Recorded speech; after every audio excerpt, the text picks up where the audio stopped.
ऐसे अगर legally speaking बात करोगे, कॉन्स्टिट्यूशनली स्पीकिंग बात करोगे, तो इनके पास कोई, अगर किसी के पास कोई कागज ही नहीं है अपनी आइडेंटिटी की, अपनी दिखाने के लिए मैं किस देश का सिटीजन हूँ, तो अगर नहीं है तो फिर क्या होगा? वो पहले तो आइडेंटिफिकेशन होगी, और एनआरसी होना बहुत जरूरी है इन द नेशनल इंटरेस्ट। या शाम तक महदूद नहीं है, मैं कहता हूँ पूरे इंडिया में कराई जाए। वो तो अमित शाह ने कहा ही है, होगा ही। पहले सीए आया है, फिर एनआरसी आएगा, और जो भारत के मुसलमान हैं के साथ एनआरसी का कोई रिलेशन नहीं। ये सीए जो लॉ है उसकी कानूनी वैधता को भी काफ़ी चर्चाएं चल रही हैं। तो कानूनी जानकारों से इस विषय पर बातचीत करना बहुत ज़रूरी हो जाता है। ऐसे में हमारे साथ रिटायर्ड जज सुभाष गुप्ता जी हैं। ये इसकी कानूनी वैधता के बारे में बताएंगे, और बताएंगे कि क्या ये इंडिया का जो सेक्युलर स्ट्रक्चर है या कॉन्स्टिट्यूशन है उसको कहीं भी चैलेंज करता है या डिस्टर्ब करता है। बहुत बहुत स्वागत है सर। ये मुझे बताइए कि कल ही से लगातार चर्चाएं चल रही हैं कि ये इंडिया का जो सेक्युलर कल्चर है उसको डिस्टर्ब कर रहा है, कॉन्स्टिट्यूशनली ये गलत है। क्या कहना है आपका इस पे? देखिए, ये जो सेकुलर है, जो इंडिया है, वो अनडिस्प्यूटेड है सेकुलर कंट्री, क्योंकि हमारा संविधान सेकुलर है। और जब ये जो पाकिस्तान बना है, ये इस्लामिक कंट्री और टू नेशन थ्योरी पे बना है, उन्होंने अडॉप्ट कर ली एज ए इस्लामिक स्टेट, हमने इसको सेकुलर ही रखा। और आज भी सेकुलरिज्म, हमारा संविधान बिल्कुल सेकुलर है। तो एक तो जो आपने सीए के रिलेटेड पूछना हो, तो हमने ये पाकिस्तान की बात कर दी, जहाँ से लोग जो आए हुए हैं, जिनको हम नागरिकता देने जा रहे हैं, मतलब फॉर्मली देने जा रहे हैं, अदरवाइज जहाँ रह रहे हैं सब कुछ जहाँ पे कर रहे हैं, तो फिर उसके बाद तो हमारे साथ ये बांग्लादेश है और अफगानिस्तान है। ये तीन देशों की जो मिनॉरिटी हिंदू कम्युनिटी, जिनका पर प्रार्थना हुई है, जिनको प्रोसिक्यूट किया गया, जिनके साथ अटरसिटी गई है, जिन पे जुर्म सतम हुए हैं, चाहे वो रिलीजियस कन्वर्शन की बात आती थी, छोटे छोटे बच्चों की शादी होती थी, जहाँ और किसी के उनके जो धार्मिक जो रिलीजियस प्लेसेस थी, जहाँ बिल्कुल वो मिनॉरिटी में थे, वहाँ पे उनकी तोड़ी गई। जैसे हमारे जो क्रिश्चियन भाई हैं, जैसे सिख, आप कुछ सिख हमारे वहाँ पे सिख कम्युनिटी के लोग अफगानिस्तान में थे, वो सारे आ गए हैं, वापस आ गए हैं, वो सारे हिंदुस्तान में आए हैं। जे और इस जो लॉ है, जो इसकी आप, मैं अभी कानून पे बात करता हूँ, जे उन्होंने एक डेट फिक्स कर दी है 31 दिसंबर 2014 में, जो लोग आए हैं इंडिया में, उनको कौन, जो हिंदू लोग हैं, जैन, जो हिंदू की डेफिनेशन में अदरवाइज भी जैन और बुद्धिस्ट पे आ जाते हैं, क्रिश्चियन है, पारसीज हैं, जो इनको हम इंक्लूड किया है,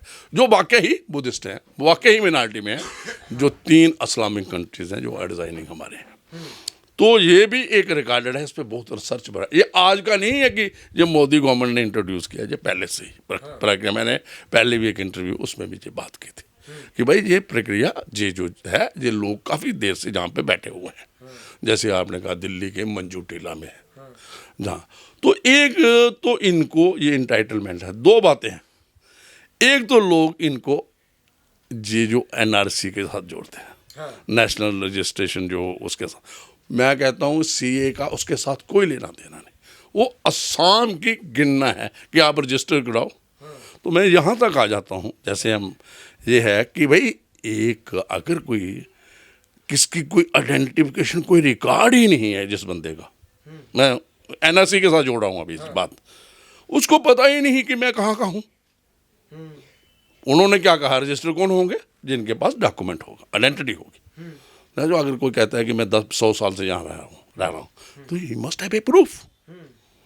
आज तो बात होती है ना, और जब तक तो फिर वो स्टेटलेस आदमी हो गया, उसको यूएनओ पकड़े, यूनाइटेड नेशन, इंडिया क्यों पकड़े उसको, मतलब उसको क्यों अपने ही इंडिया में, जैसे हमारे पास डिपोर्टेशन सेंटर है, डिटेंशन सेंटर है, जो एनआरसी, लेकिन एनआरसी का में बात कोई लेना देनी है, वो क्या करता है, वो छीनता है नागरिकता उन लोगों की जो इलीगल इमिग्रेंट्स हैं। अच्छा, मुसलमानों को डराया जा रहा है इस चीज का कोई तलक नहीं है इससे। अच्छा। एक मैं बात कर दूं, ये कुछ लोग जो पॉलिटिकल मोटिवेटेड लोग हैं, जो पॉलिटिक्स करते हैं, जो नैरेटिव सेट करते हैं, जो डिसेंशन क्रिएट करना चाहते हैं, हेट्रेड क्रिएट करना चाहते हैं अमंग कम्युनिटीज, अच्छा, ये आर्टिकल नंबर 14 की बार बार बात हो रही है कॉन्स्टिट्यूशन की।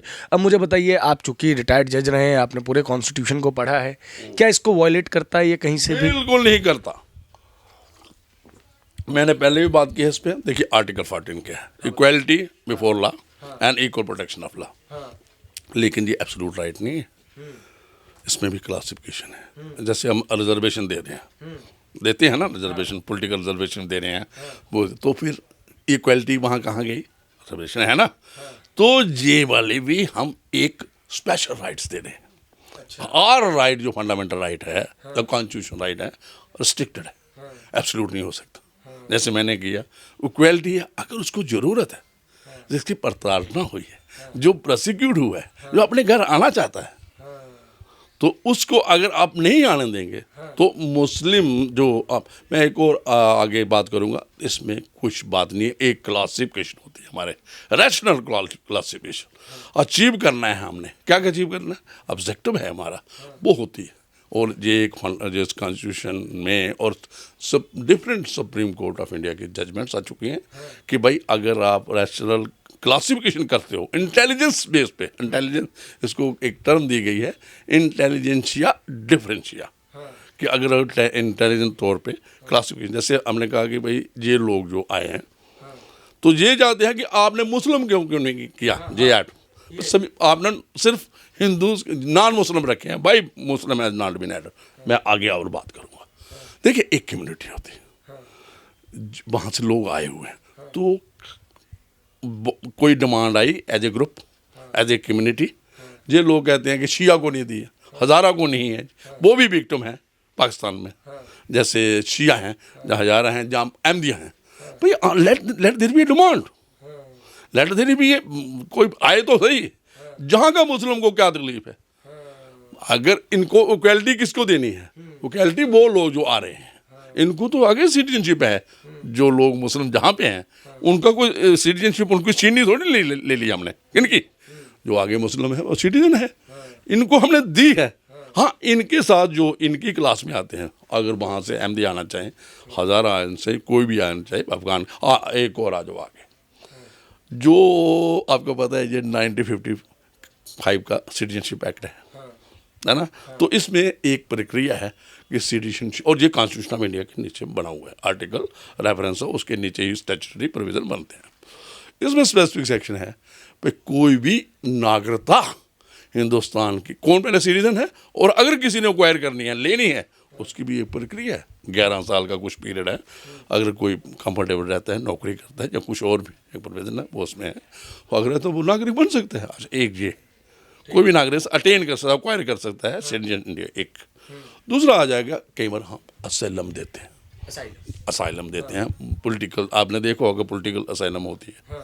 जी कुछ बॉलीवुड के एक्टर्स हैं, कुछ लोग कल्चरली जाने, अदनान सामी के, और भी बहुत हैं, जैसे वो एक टीवी पे आते हैं जिनकी डेथ भी हो गई पीछे, और बॉलीवुड है, मतलब किसी को रोका। अभी एक और मैं मज़ेदार बताऊंगा, एक टाइम पे जो पहले एक हुकूमत थी तालिबान से पहले, करजाई वगैरह जो प्राइम मिनिस्टर थे अफगानिस्तान में, तो ये सारे इंडिया में पढ़े हुए हैं, इंडिया में पढ़ते थे, एजुकेशन इन्होंने इधर से ली है, चाहे वो हिमाचल से ली, चाहे दिल्ली से ली, ये करजाई वगैरह जो उस वक्त थे तालिबान के पहले। तो ऐसा कुछ नहीं है, इंडिया समझो एक किस्म की हब है, जो कल्चर एक्सचेंज की ला लो, इंसानियत की लगा लो। जहाँ पे तो नालंदा यूनिवर्सिटी थी, तक्षशिला थी, जहाँ पे सारी पूरी दुनिया के लोग पढ़ने आते थे, और इसको विश्व गुरु कहते हैं। तो इंडिया हमारा एक विश्व गुरु की, और उसी जगह पहुँच रहे हैं। तो ये लोग जो बात करें, इनका कोई पॉलिटिकल राइट, कोई सोशियो राइट, कोई इकोनॉमिक राइट, कोई कुछ की, और खासकर जो आप बात कर रहे हो आर्टिकल 14 के, मैं और ऐड करता हूँ एक, आर्टिकल 21 क्या है? राइट टू लाइफ, और उसका क्या है?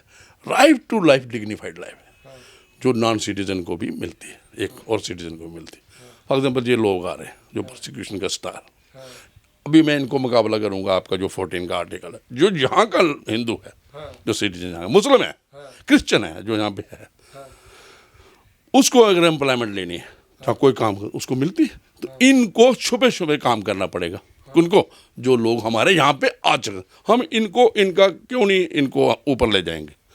और ये रह रहे हैं, खा रहे हैं, सब कुछ है, काम भी कर रहे हैं, ये एग्जिस्ट में है। ये कोई 30 साल से रह रहा है, कोई 20 साल से रह रहा है, जो जिन लोगों को सिटीजनशिप दी जा रही है, जी आज थोड़े आए हैं। हाँ, टाइम रखा कि भाई आगे नहीं, 31 दिसंबर 2014, और एक्ट हमारा लागू हो गया है 30 जो आ गया आपका 19 में, तो इन्फोर्समेंट अभी हो गई, रूल्स बन गए, जो कल 11 था मार्च, जो 2024 को बने। तो जो इनको क्यों नहीं बराबर आए, ये क्या छुप के काम करे, इनकी क्यों एक्सप्लॉइटेशन हो। ह्यूमन राइट कहता है, जो हमारा आर्टिकल 21 है, डिग्निफाइड लाइफ हो। तो एक मैं कहता हूँ कि आप इसमें अगर बारीकी से जाएंगे, कोई भी कॉन्स्टिट्यूशनल एक्सपर्ट होगा, संविधान का जो इंटरप्रिटेशन करता है, तो वो हमारे एक गोल्डन ट्रायंगल होती है, आर्टिकल 14, आर्टिकल 19 और आर्टिकल 21। तो ये सारे जो इनके कॉन्स्टिट्यूशन राइट हैं, ये गोल्डन है, ये सारे इनमें ये एंटाइटल है। कौन? ये जो लोग जिनको हम दे रहे हैं सिटीजनशिप। धर्म के आधार पर नागरिकता देने से क्या कॉन्स्टिट्यूशन की जो डिग्निटी है उस पर कोई भी खतरा है? कोई सर, कोई मसला ही नहीं है। आप ये जो धर्म के आधार पे क्या है, देखो धर्म हमारा जो सारा संविधान है, हर धर्म की इज्जत करता है, ठीक है, माइनॉरिटी के भी, हिंदू, और इसमें क्या है, क्रिश्चियंस भी हैं जिनको हम देने जाना है, जैनिज्म है, बुद्धिस्ट हैं, कितने पारसीज हैं। पारसीज को तो हमने, आपको हिस्ट्री याद होगी, गुजरात के एक महाराजा थे, उनके जब वहाँ पे विक्टिमाइजेशन हुई, ऐसे ही हुई थी, परसिक्यूशन हुई थी इन लोगों की, कहाँ पे, ईरान में। उस वक़्त क्या उसको बोलते थे आप, पर्शिया, हाँ पर्शिया, उस वक़्त थे। तो उस जब इस्लाम वहाँ पे आया तो उन्होंने इस्लामाइजेशन हुई, तो ये लोग आए, तो हमने इनको भी लिया था। जहाँ तक कि एक टाइम पे ज्यूज़ ने भी केरला में शरण ली थी, और बहुत हिस्ट्री अगर आप मेरे से पूछोगे तो ये और भी बड़ी कंट्री वक्तन लेते हैं, जहाँ पे इंडिया में हर वक्त शरण दी गई है। अच्छा, फिर ये जब रोहिंग्या वगैरह, हाँ सुने, तो होता क्या है, रोहिंग्या के लिए एक बार हरदीप पुरी साहब ने बोल दिया था कि इनको नागरिकता दी जाएगी, तो जो लोग खुश हो रहे थे, आज वही जो हैं वो हिंदुओं को, पारसियों को, जो रिलीजियसली माइनॉरिटी में हैं हमारे पड़ोसी देशों में, उस पर वो दुखी हो जाते हैं। वो कहते हैं हम कागज़ नहीं दिखाएंगे, हम ये बात की है ना, लाओ रोहिंग्या को बताओ आपके कागज कहाँ के हैं। ये सिर्फ इनको क्या किया है, जो यूएन से कुछ इन्होंने बना लिए हैं, मतलब जो इनके आइडेंटिटी कार्ड बनवा लिए हैं। भाई पहले देखो, जहाँ तो बोर्न नेशन, जहाँ इनको डिपोर्ट करना है, जहाँ पे इनको छोड़ने जाते हो, अपने को कहें हम रोहिंग्यास हैं, जहाँ हम कहें हम बांग्लादेशी हैं, हम बोलते हैं इनको रोहिंग्यास है, लेकिन इनके पास, जैसे आपने बात की, जैसे अगर लीगली स्पीकिंग बात करोगे, कॉन्स्टिट्यूशनली स्पीकिंग बात करोगे, तो इनके पास कोई, अगर किसी के पास कोई कागज ही नहीं है अपनी आइडेंटिटी की, अपनी दिखाने के लिए मैं किस देश का सिटीजन हूँ, तो अगर नहीं है तो फिर क्या होगा, तो पहले तो आइडेंटिफिकेशन होगी।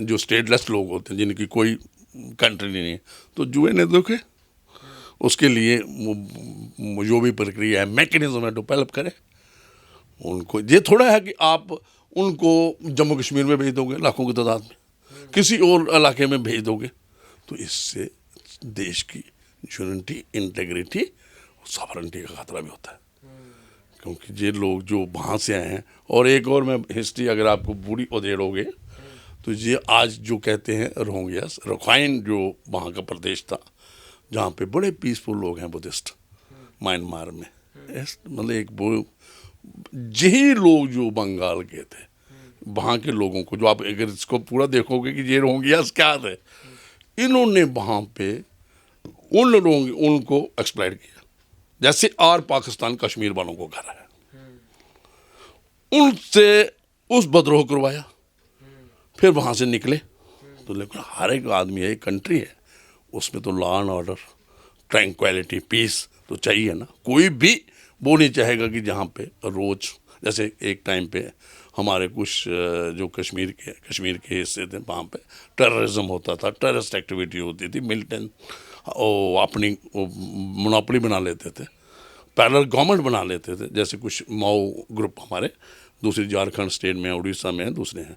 तो लेकिन हमारा फिर कॉन्स्टिट्यूशन दे तो नहीं वो लोग करता कि पैरेलल गवर्नमेंट भी हो, एक डिप्टी कमिश्नर हमारा हो, एक उनका हो, वो थोड़ा चलेगा। एक एसपी हमारा है तो वो अपना है, राज चलाएंगे, वो तो नहीं चलता। तो इसलिए पहले जो भी लोग हैं, एनआरसी इसलिए बनाया गया। एनआरसी जरूरी है देश के? बहुत जरूरी है, एनआरसी भी जरूरत है। सीए तो एक तो ये आ गया ना, एनआरसी जरूरी है। क्योंकि क्यों देंगे भाई, ये जो कहते हैं कि ये जनाब पुराने तो है भाई, यार ये तो ऐसा नहीं ना होता। कल आप वोट डाल देता है कोई बंदा, कोई रोहिंग्या जैसे होने जा रहा है, अगर जहाँ का चीफ मिनिस्टर बन जाता है, मैं ये नहीं किसी भी इंडियन स्टेट का, जहाँ किसी और का, क्योंकि वोट है, लोग वोट डालेंगे। अगर बड़ी पॉपुलैरिटी गेन कर लेता है, पॉलिटिकल सिस्टम है, तो क्या करोगे आप? तो इसलिए इनको जो होती है ना, जो उसमें ही दबाना चाहिए। और एनआरसी होना बहुत ज़रूरी है इन द नेशनल इंटरेस्ट। या शाम तक महदूद नहीं है, मैं कहता हूँ पूरे इंडिया में कराई जाए। तो अमित शाह ने कहा ही है, होगा ही।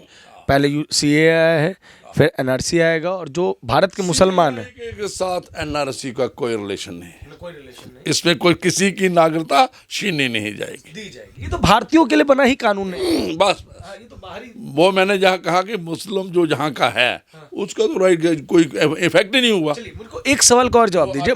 मान लीजिए ये एक प्रिविलेज्ड एक्ट हो गया, प्रिविलेज्ड एक्ट, कि जिसमें अपने को पता है, जो ये पंडित जवाहरलाल नेहरू ने भी कहा था कि भैया जो बंटवारा हुआ है उसमें अपने कुछ भाई वहाँ रह गए हैं, उनको हमें वापस लेके आना है। ठीक है, आज कांग्रेस इसका क्यों विरोध कर रही है वो समझ के परे है कि क्या उसकी मजबूरियाँ हो गई कि वो पंडित जवाहरलाल नेहरू की ही बातों का विरोध कर रही है। मान लीजिए पाकिस्तान का कोई मुसलमान है, मान लेते हैं, वो अगर इंडियन सिटीजन बनना चाहेगा, या अफगानिस्तान का कोई मुसलमान है वो बनना चाहेगा, तो नॉर्मली आज के बाद से भी वो बन पाएगा? बिल्कुल बन जा पाएगा, कोई प्रॉब्लम नहीं। हाँ, उसको जो प्रक्रिया है जो के थ्रू नहीं होगा, सीए के थ्रू नहीं होगा। देखो, एक हर चीज़ की एक अपने अपनी तरीका है। जैसे उसको अगर किस किस्म की उसके साथ क्यों सिटीजनशिप लेना चाहता है, मेजर चीज़ ये है कि क्यों लेना चाहता है। अगर वो लेना चाहता है कि भाई मुझे क्या क्या वहाँ पे हुआ है, मुझे पॉलिटिकल असलम चाहिए, वहाँ पे मैं पॉलिटिकल लोग जो हैं मुझे मतलब वो क्रिमिनल इन्वॉल्व कर जाते हैं। तो याद है पाकिस्तान जो बांग्लादेश के फाउंडर थे उनको भी पॉलिटिकल असाइलम इंडिया ने दी हुई थी। बड़ी मज़ेदार आपकी बात होगी अभी जो आपने छेड़ी है, मौजूद रहमान, इनकी बेटी जो शेख हसीना इस वक्त है, जो प्राइम मिनिस्टर हैं, तब भी बांग्लादेश की, उसको उस वक़्त जे ढूंढ रहे थे जो पाकिस्तान की मारने तो उसको किसने दिया पॉलिटिकल, किसने बचाया, किसने शेल्टर दिया? इंडियन दिया। तो और अभी भी देगा, इस टाइप का सिचुएशन आएगा इंडिया तो बिल्कुल देगा, बिल्कुल देगा। मुसलमानों को कोई खतरा, कोई प्रॉब्लम नहीं है, कोई प्रॉब्लम नहीं है। देखो, आप जाओगे हमारे मालदीव के, आपको याद होगा 1984 में इसको घेर लिया था कुछ लोगों ने, मिलिटेंट ने, वहाँ पे समझो इसको किडनैप कर लिया था, तो हमारी फोर्सेस गई थी बचाने की। मालदीव को भूल जाता है आज वो, मालदीव पाकिस्तान उधर चाइना के साथ कर रहा है, तो वो कह रहा है जी इंडियन को हम, जहाँ पे मेरी जो इनकी फौजेज है, उस वक्त हमारी आर्मी वहाँ पे बैठी थी और बचाया। जो ऑपरेशन है उसका नाम है, मुझे क्या ऑपरेशन है, कैक्टस का, क्या जनता दल के जो नेता थे को पटनायक साहब, वो उस ऑपरेशन में को शायद लीड भी कर रहे थे, शायद कुछ ऐसा। वो राजीव गांधी की गवर्नमेंट थी, और उस वक्त जहाँ से कि हमारे जो एयरक्राफ्ट के थे, जिसके एयरफोर्स के, तो वो एक बहुत हमारी जो फौज है ये पूरी प्रोफेशनल है, इसको कोई प्रॉब्लम नहीं होती है कोई भी काम करने में, और कंफर्टेबली जी उन्होंने उनको पूरा इसको बचाया था। और हमारे रिलेशन मालदीव के, ये पिछले है जो रिलेशन जो हमारा मालदीव के साथ, जो ये इस वक्त जो प्रेसिडेंट वहाँ पे है, जहाँ जो भी इस वक्त पॉलिटिकल इनकमेंसी है, ये बातें करें, लेकिन इनको टोटली, तभी तो उन्होंने कहा कि हम टूरिज़्म, जो लोग मालदीव जाते हैं, जे मोदी साहब ने कहा कि ये हमारा अपना टूरिज़्म डेस्टिनेशन है, लक्षद्वीप जाओ भाई, उससे अच्छा रहेगा।